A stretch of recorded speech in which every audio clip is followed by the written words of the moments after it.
आपको बताएंगे जुल्म और नाइंसाफी की इंतहा, शुएब शेख के साथ तज़हीक आमेज रवैया, हुकूमत की बोल के खिलाफ इंतकामी कार्रवाई, को चेयरमैन बोल को गिरफ्तार किया, जहनी टॉर्चर किया, घर पर धावा बोला, एंकर्स निकालने के लिए दबाव डाला गया, अदालती अहकामात की भी खिलाफ वर्जी की गई। अवाम ने सुप्रीम कोर्ट से उम्मीद लगा ली, नोटिस लेने की अपील करती।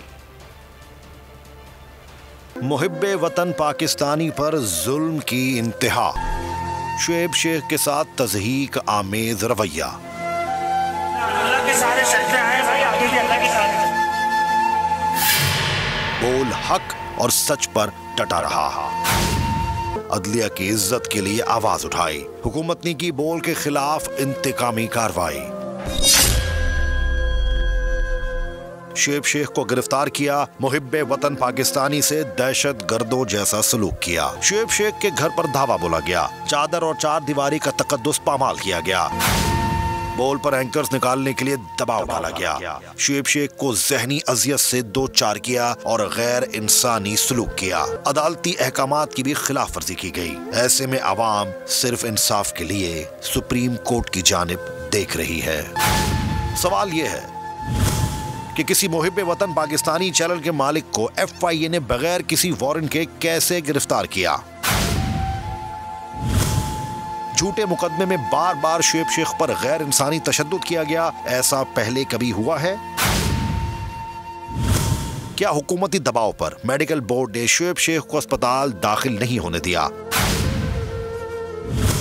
क्या मिलियंस डॉलर्स पाकिस्तान सरमाया लाने वाले को ज़रे मुबादला लाने की सजा दी जा रही है?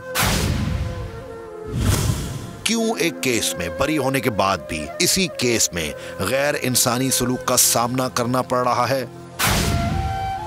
अवाम ने तमाम सवालात के जवाबात के लिए मौजिज़ सुप्रीम कोर्ट से उम्मीद लगा ली। अदालत उस्मा से नोटिस लेने की अपील। अवाम कहते हैं कि चीफ जस्टिस पाकिस्तान से दरख्वास्त है कि शुएब शेख की गैर कानूनी गिरफ्तारी, गैर इंसानी तशद्दुद, नारवा सलूक और बोल पर दबाव डालने का नोटिस ले। अल्लाह के सारे सजदे आए भाई, आगे भी अल्लाह के सारे। अगर आपको ये वीडियो पसंद आए तो लाइक पर क्लिक करें।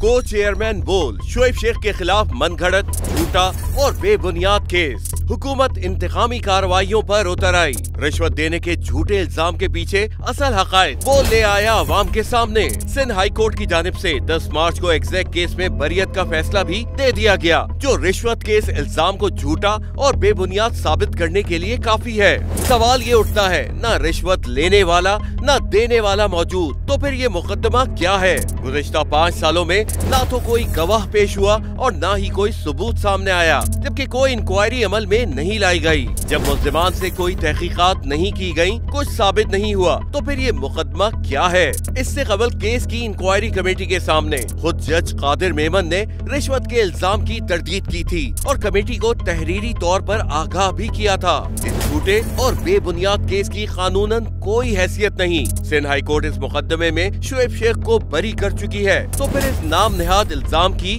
कानूनी हैसियत क्या है? बोल इंसाफ का मुंतजिर है।